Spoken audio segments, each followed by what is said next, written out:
31வது ஸ்லோகம். தேஷாம் தாரக்ரியா காலே கிருதாராஜ்ஞாயதோதிதா ஸ்னுஷாபிஷ்ச ததா புத்ரை பரிவாரோ மகானபூத். ராஜா இந்த புத்திரர்களை எல்லாம் யதாகாலத்துல திருமணம் பண்ணிக்க வச்சார். அந்த புத்திரர்களுக்கெல்லாம் புத்திரவதுக்கள் வந்து சேர்ந்து குடும்பத்தில் இருக்கிற ஃபேமிலி மெம்பர்ஸோட எண்ணம் அப்படி ரொம்ப ரொம்ப ஜாஸ்தி ஆச்சு. 20 புத்திரர்களுக்கும் சேர்ந்து 40 வதுக்களாக்கும் அங்கே வந்தது. அப்போ 20 20 40, இப்போ 20 மெம்பர்ஸ் ஜாஸ்தி ஆச்சு எங்கள் குடும்பத்தில். 32வது ஸ்லோகம். ததா பௌத்ராதி சம்போதாஸ்தேபி கிரீடாரசான்விதா ஆசன் நானாரச உபேதா ஆசன் நானாரசோ வேதா மோகவிருத்திகராபிருஷம். என்னோட 20 புத்திரர்களுக்கு திருமணமாச்சே. அப்படி என்னோட புத்திரர்களுக்கெல்லாம் குழந்தைகளும் உண்டாச்சு. ரொம்ப விளையாட்டோடு கூடிட்டு எங்களோட குடும்பம் இப்படி நல்லா சந்தோஷமா இருந்தது. குழந்தைகளெல்லாம் பல விதத்தில் இருக்கிற சேஷ்டகள் காட்டிட்டு பல விதத்தில் இருக்கிற பாவரசங்கள் அங்கே உண்டாச்சு. சில குழந்தைகள் அழுதுது, சில குழந்தைகள் சிரிச்சுது, சில குழந்தைகள் கோவிச்சுண்டுது. இப்படி பல விதத்தில் எங்களை அந்த குழந்தைகள் எல்லாம் மோகிப்பிச்சுது. 33வது ஸ்லோகம்.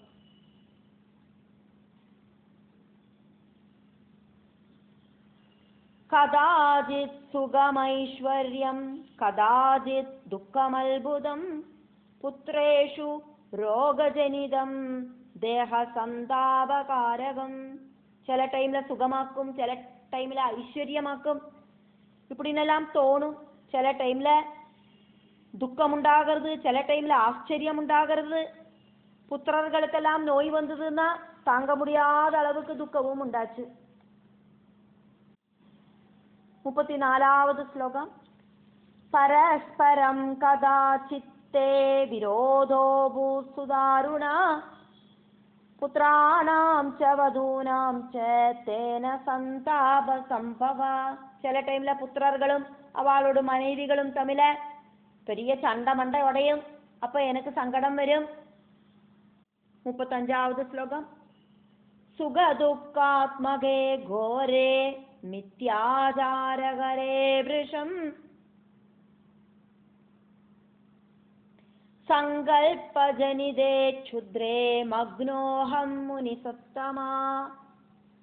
முனிஸ்ரேஷ்டா, ஹே வியாச மகர்ஷே, சிரேஷ்டனான முனியே, நான் சொல்றத கேளுங்கோளே. சங்கல்பத்தால இமேஜினேஷனால உண்டானதும் அதிகோரவும் ரொம்ப ரொம்ப டீப்பானதுமான கஷ்டமானதுமான இந்த சம்சார சக்கரத்துல நான் முங்கி தாழ்ந்தேன். 36வது ஸ்லோகம். விஸ்மிருதம் பூர்வ விஜ்ஞானம் சாஸ்திரஜானம் ததாகதம் யோஷாபாவே விலீனோஹம் கிரகாரியேஷு சர்வதா. நான் நாரதராக்கும் அப்படிங்கிற எண்ணமெல்லாம் எனக்கு தோணவே இல்லை. பூர்வ காலத்தை நான் மறந்தே போயிட்டேன். அதே மாதிரி என்னோட சாஸ்திர ஞானம் எல்லாம் காணாம போயிடுத்து.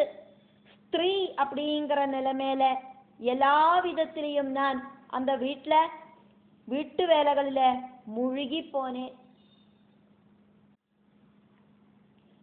37வது ஸ்லோகம். அஹங்காரஸ்து சஞ்சாதோ பிருஷம் மோக விவர்தகா ஏதே மே பலின புத்ரா ஸ்னுஷா சுகுல சம்பவாஹ. என்னோட மோகம், அதாவது என்னோட இந்த கிரகத்தில் இருக்கிற அட்டாச்மெண்ட் ஜாஸ்தி ஆகிற அளவுக்கு எனக்கு அகங்காரமும் ஜாஸ்தி ஆச்சு.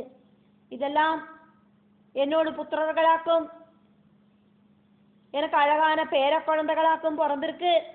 இந்த புத்திரவதுக்கள் எல்லாம் நல்ல நல்ல குடும்பத்துல பிறந்தவாளாக்கும். இப்படி இருக்கிற அகங்காரம் எல்லாம் எனக்கு உண்டாகி வந்தது. 38வது ஸ்லோகம். ஏதே புத்ராசு சன்னத்தா கிரீடந்தி மம வேஷ்மசு தன்யாஹம் கலு நாரீணாம் சம்சாரேஸ்மின் அஹோபிருஷம். கிரகத்துல சஞ்சாரம் பண்ற இந்த புத்திரர்கள் எல்லா எபிலிட்டியும் இருக்கிறவாளாக்கும். இந்த உலகத்துல இருக்கிற ஸ்திரீகளில ரொம்ப ரொம்ப சாட்டிஸ்ஃபைடா இருக்கிற ஸ்திரீ நானாக்கும். இப்படின்னெல்லாம் எனக்கு அகங்காரம் உண்டாகி வந்தது. 39வது ஸ்லோகம். நாரதோஹம் பகவதா வஞ்சிதோ மாயயா கில ந கதாசின்மயாப்யேவம் சிந்திதம் மனசா கில. கதாசித் மயா அபி ஏவம். நாரதோஹம் பகவதா வஞ்சிதோ மாயயா கில ந கதாசின்மயாப்யேவம் சிந்திதம் மனசா கில. இப்படியெல்லாம் சிந்திச்சுட்டு இருந்தேனே தவிர நான் நாரதனாக்கும் பகவான் மாயையால என்னை ஏமாத்தியிருக்கார் அப்படின்னு எனக்கு சிந்தனை பண்ணி பார்க்கறதுக்கு கூட தோணலை. அப்படி ஒரு சிந்தனை எந்த ஒரு டைம்லையும் என்னோட மனசுல உண்டாகவே இல்லை. இதெல்லாம் பகவல் மாயையாக்கும் அப்படிங்கிறது நான் தெரிஞ்சுக்கவே இல்லை அப்படின்னு நாரத மகர்ஷி வியாசர்கிட்ட சொல்லின்னு இருக்கிறதையாக்குமே பார்க்கிறோம். 40வது ஸ்லோகம். ராஜபத்னி சுபாச்சாரா பகுபுத்ரா பதிவ்ரதா சுப ஆச்சாரா. ராஜபத்னி சுபாச்சாரா பகுபுத்ரா பதிவ்ரதா தன்யாஹம் கில சம்சாரே கிருஷ்ணைவம் மோகிதஸ்துவஹம். நான் அழகா இருக்கிற ராஜபத்னியாக்கும். நிறைய நிறைய புத்திரர்கள் எனக்கு இருக்கா. நான் பதிவிரதையாக்கும். இந்த வாழ்க்கை எனக்கு ரொம்ப ரொம்ப சாட்டிஸ்ஃபைடா இருக்கு அப்படின்னெல்லாம் நான் சிந்தனை பண்ணிட்டு இந்த மாயையில முழுகி போயிட்டேன் வியாச மகர்ஷே. 41வது ஸ்லோகம். அத கஸ்சேத் நிருபக் காமம் தூரதேசாதிவோ மகான் அராதி பாவமாவன்ன பதினா சகமானதா. அந்த கால டைம்ல தூரதேசத்துல இருக்கிற சக்தனான ஒரு ராஜா என்னோடு கணவருமாயிட்டு சண்டைக்கு வந்தார். சத்ருதை உண்டாச்சு என்னோடு கணவர்கிட்ட அந்த ராஜாவுக்கு. 42வது ஸ்லோகம். கிருத்வா சைன்ய சமாயோகம் ஹிருதயஸ்ச வாரணைர்யுதம் ஆஜகாம கான்யகுப்ஜே புரே யுத்தம் அஜிந்தயது.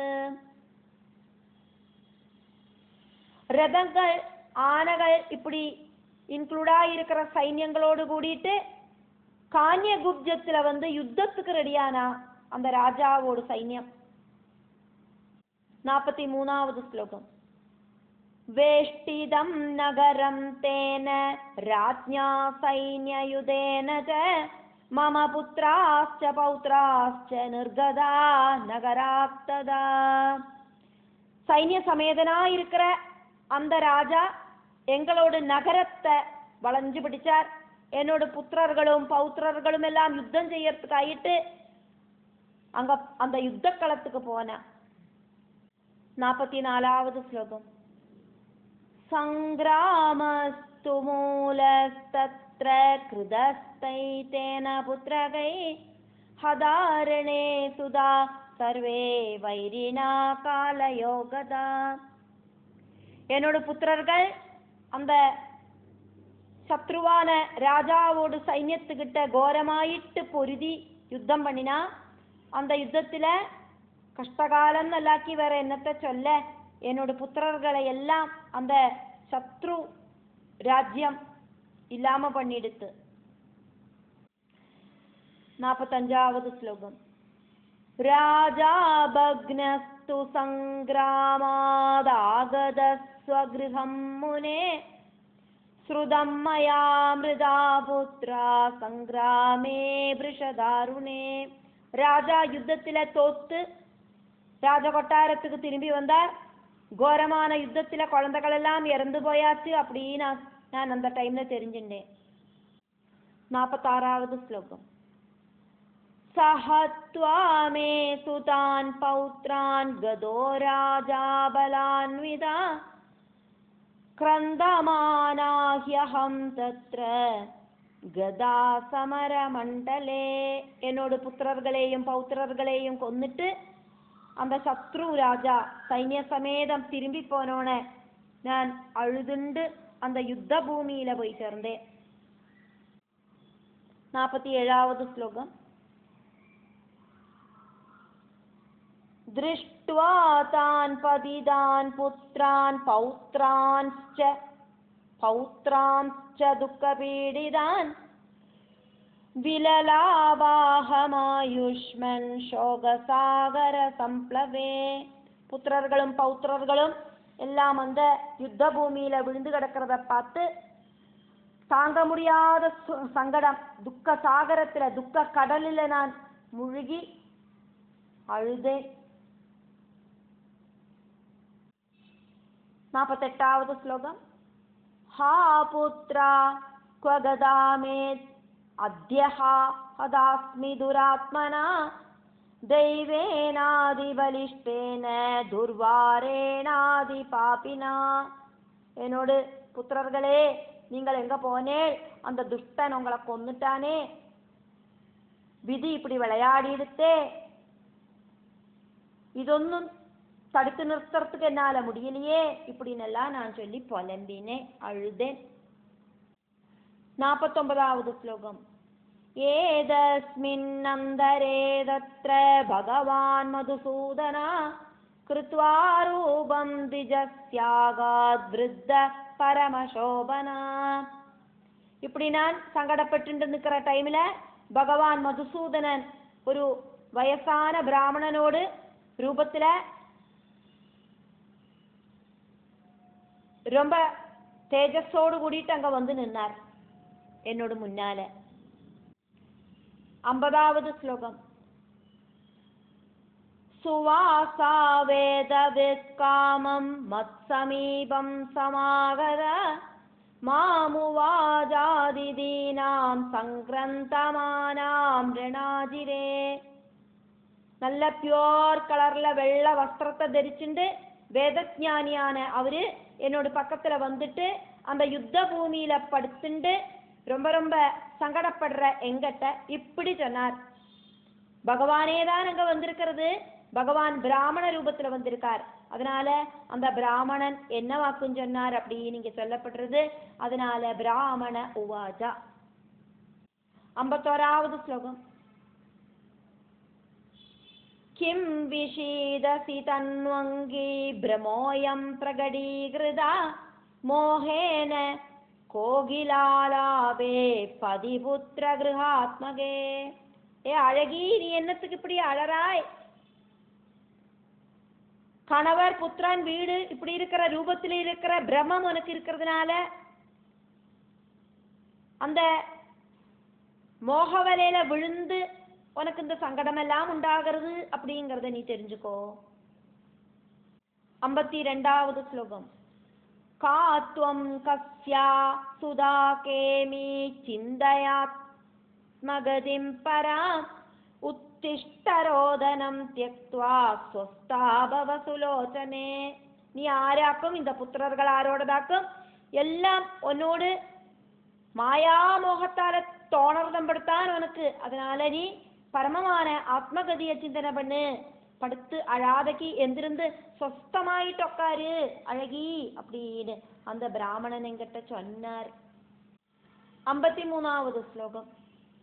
ஸ்நானம் ச திலதானம் ச புத்ராணாம் குரு காமினே பரலோககதானாம் ச மரியாதா ரட்சணாய வை. குளிச்சு புத்திரர்களுக்காக எள்ளெல்லாம் கையில வச்சுண்டு அந்த உதக கிரியைகள் எல்லாம் செஞ்சுக்கோ. பரலோகத்துக்கு போனவாளுக்காக அப்படியெல்லாம் செய்யணும். அதாக்கும் இந்த உலகத்துல இருக்கிற லோக மரியாதை, உலக மரியாதையை காப்பாற்றத்தான் வேணும். அதனால இறந்து போன உன்னோட புத்திரர்களுக்காயிட்டு எல்லால உதக கிரியைகளை நீ செய் அப்படின்னு அந்த பிராமணன் என்கிட்ட சொன்னார். 54வது ஸ்லோகம். கர்த்தவ்யம் சர்வதா தீர்த்தே ஸ்நானம் துன கிருஹே கொஜித் மிருதானாம் கில பந்தூனாம் தர்மசாஸ்திர விநிர்ணயா. சொந்த பந்தங்களில இருக்கிறவா இறந்து போனானா தீர்த்த ஸ்நானமாக்கும் செய்யணும். அதனால வீட்டுல இருக்கிற தண்ணியில ஸ்நானம் செஞ்சானா பத்தாது அப்படின்னாக்கும் தர்மசாஸ்திரத்துல சொல்லப்பட்டிருக்கு. அதனால நீ புண்ணிய தீர்த்தமா இருக்கிற தீர்த்த ஸ்நானம் செய்யணும் அப்படின்னு அந்த பிராமணன் என்கிட்ட சொன்னார். அதுக்கப்புறமா அங்க என்ன நடந்தது அப்படிங்கிறத நாரதர் சொல்லறார். அதனால நாரத உவாஜா, இப்படி பிராமணர் எங்கிட்ட ஸ்ரீ ரூபத்துல இருக்கிற எங்கிட்ட சொன்னாரே, அதுக்கப்புறமா அங்க என்ன நடந்தது அப்படிங்கிறத நான் சொல்றேன் அப்படின்னு வியாச பகவான் கிட்ட நாரதர் சொல்லறதாக்கும். அதனாலயாக்கும் இங்க நாரத உவாஜா அப்படின்னு சொல்லப்பட்டது. 55வது ஸ்லோகம். இத்யுக்த்வா தேன விப்ரேண விருத்தேன பிரதிபோதிதா உத்திதாஹம் நிருபேணாத யுக்தா பந்து விராவிருதா. இப்படி சொல்லிட்டு அந்த பிராமணன் எனக்கு புரியறா மாதிரி சொன்னதால நான் எந்திருந்தேன். கணவரோடும் பந்துக்களோடும் கூடிட்டு நான் என்ன செஞ்சேன் அப்படிங்கிறத சொல்றேன். 56வது ஸ்லோகம். அக்ரதோ திஜரூபேண பகவான் பூதபாவனா சலிதாஹம் ததஸ்தூர்ணம் தீர்த்தம் பரமபாவனம். பூதபாவனா இருக்கிற பகவான் பிராமண வேஷத்துல முன்னால நிற்கிறார்.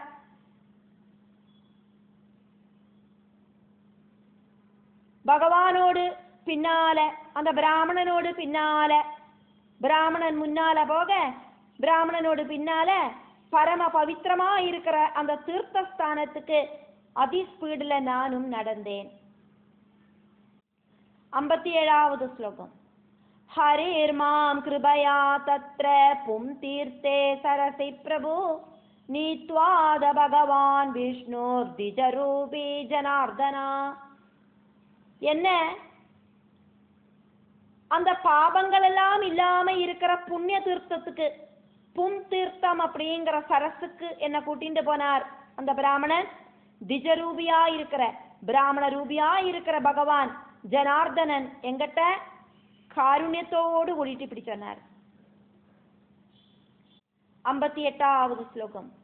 ஸ்நானம் குரு தடாகேஸ்மின் பாவனே கஜகாமினே त्यज शोகம் கிரியாகால புத்திராணாம் ச நிரர்த்தகம்.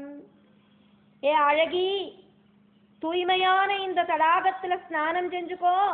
புத்திரர்களுக்கு சேஷக்கிரியை செய்ய வேண்டியதான இந்த டைம்ல தேவையில்லாம அழாதே. 59வது ஸ்லோகம். கோடி சஸ்தே மிருதா புத்ரா ஜென்ம ஜென்ம சமுத்பவா பிதர பதயச்சைவ பிராதரோ ஜாமயஸ்ததா.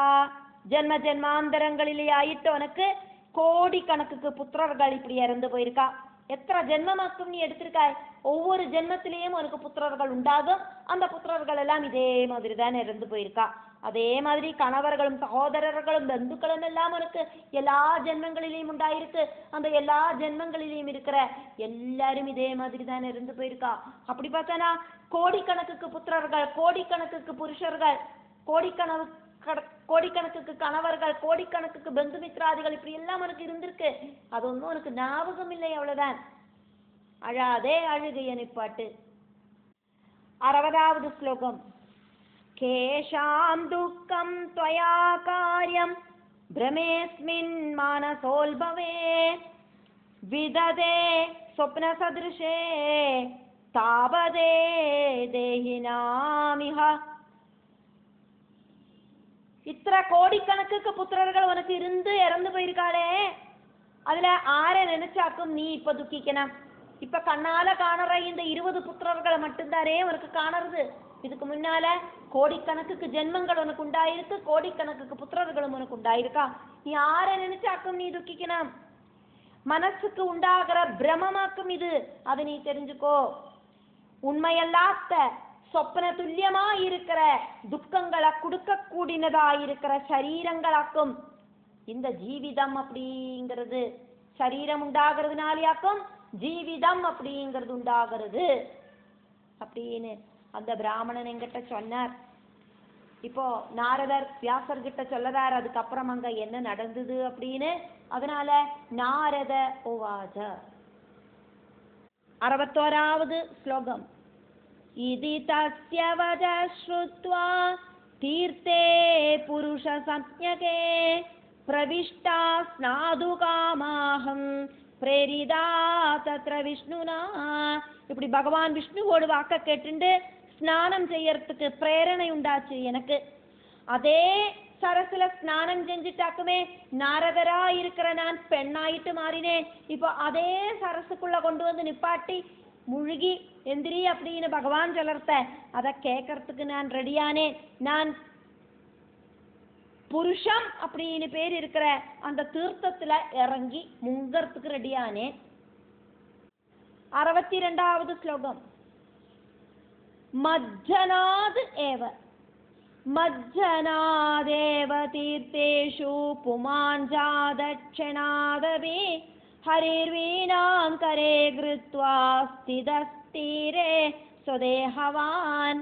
அந்த தீர்த்தத்துல முழுகி எந்திரிச்ச உடனே நான் ஒரு புருஷன் ஆயிட்டு தீர்ந்தேன். ஸ்திரீயாயிட்டு மாறி பலவித சுகங்கள் மாத்திரமல்ல சுகத்துக்கு மேல துக்கங்களை அனுபவிச்ச நான் இப்ப இதா அதே தீர்த்த குளத்துல முழுகி மறுபடியும் அதே நாரதராயிட்டு மாறியாச்சே. பகவான் ஹரியதா என்னோட மகதி அப்படிங்கிற வீணைய கையில வச்சுண்டு அவரோடு அப்போ அந்த நாரதரா இருக்கிறத நான் நதிக்குள்ள முழுகிறத அவர் எப்படி இருந்தாரோ அப்படி இருக்கிற அதே சரீரத்தோடு கூடிட்டு அதே ரூபத்துல அந்த கரையில தான் உட்கார்ந்துட்டு இருக்காரே. 63வது ஸ்லோகம். உன்மஜ்யஜமயா தீரே திருஷ்ட கமலலோஜன பிரத்யபிஜ்ஞாததா ஜாதா மம சித்தே திஜோத்தமா. நான் அந்த சரசுக்குள்ள முழுகி எந்திருந்தோன புருஷம் அப்படின்னு பேர் இருக்கிற அந்த தீர்த்த குளத்துக்குள்ள முழுகி எந்திருந்தோன தாமரக்கண்ணனான விஷ்ணு அந்த கரையில நிக்கிறத பார்த்தேன்.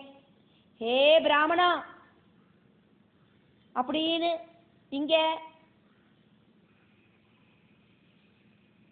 வியாச பகவான கூப்பிடவாக்குஞ்சாரார் நாரத முனி.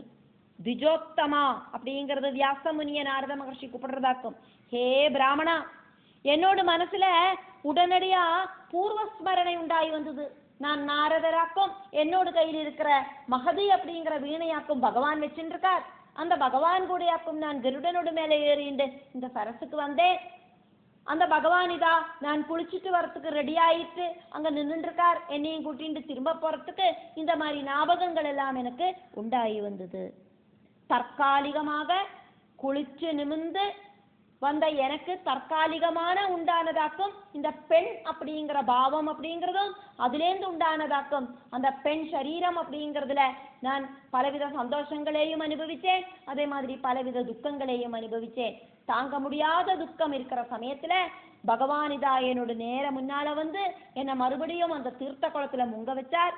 முங்கி எந்திருந்த நான் மறுபடியும் எல்லா துக்கங்களும் இல்லாம போய் இப்ப இதா அதே பூர்வ ஜென்ம ஸ்மரணையோடு கூடிட்டு நாரதராயிட்டு அதே உருவத்தோடு கூடிட்டு புருஷ ரூபத்துல இதா அவளில வந்திருக்கேன். என்னோட கண்ணு முன்னால இதா பகவான் நிற்கிறாரே என்னோடு வீணைய கையில விடிச்சுண்டு. 64வது ஸ்லோகம். சஞ்சிந்திதம் மயா தத்ர நாரதோஹமிஹாகத ஹரிணா சஹஸ்ரீபாவம் பிராப்தோ மாயா விமோகிதா. நான் அங்க நின்னுண்டு என்னோடு அந்த பழைய காலங்களை ஞாபகத்துக்கு கொண்டு வந்தேன். நான் நாரதனாக்குமே பகவான் விஷ்ணுவோடு கூடிட்டு இங்க வந்த நான் ஸ்ரீபாவம் பிராபிச்சதாக்கும். பகவானோடு அந்த மாயைக்கு நான் அடிக்ட் ஆனேன். பகவான் கிட்ட மாயைய தெரிஞ்சுக்கணும் அப்படின்னு சொன்னேனே, பகவான் அந்த மாயையோட திருவிளையாடலை எங்கிட்ட காட்டினதாக்கும் அப்படிங்கிற போதம் எனக்கு உண்டாச்சு. 65வது ஸ்லோகம். இதி சிந்தாவரச்சாஹம் யதா ஜாதஸ்ததா ஹரி மாமாஹ நாரதாகச்ச கிம் கரோஷி ஜலே ஸ்திதா. இப்படி சிந்திச்சுண்டு நான் நிற்கிறத பகவான் ஹரி என்கிட்ட கேட்டார், நாரதா இன்னும் குளிச்சு முடியலையா, எந்திரிச்சு வா வெளியில, இப்படி தண்ணியில நின்றுட்டு நீ என்ன பண்ணிட்டு இருக்காய் அப்படின்னு ஒன்னும் தெரியாத பாவத்துல பகவான் இதா என்கிட்ட கேட்டாரே. 66வது ஸ்லோகம். விஸ்மிதோஹம் ததா ஸ்மிருத்வா ஸ்திரீபாவம் தாருணம் வ்ருஷம் புனः புருஷபாவஸ்ச சம்பன்ன கேன ஹேதுனா. ரொம்ப ரொம்ப கஷ்டமா இருக்கிற ஸ்திரீபாவமும் அதுக்கப்புறம் புருஷபாவமும் எனக்கு எப்படி உண்டாச்சு அப்படிங்கிறத நினைச்சு நான் அப்போது ஆச்சரியத்தோடு கூடிட்டு ஸ்டாச்சு மாதிரி நின்னேன் பகவானோடு முன்னால. இப்படி நாரதர் அவரோட கதையை வியாச மகர்ஷிக்கு வர்ணிச்சதையாக்குமே நம்ம இப்ப பார்த்தது. அந்த மாயாதேவியோட திருவிளையாடல் கதைகளை சொல்லின்னு இருக்கிறதையாக்குமே நம்ம இப்ப பார்த்தது. இப்படி சொல்லிண்டு ஸ்ரீமத் தேவி பாகவதத்துல ஷஷ்ட ஸ்கந்தத்துல 29வது அத்தியாயம் முடிவடைகிறது.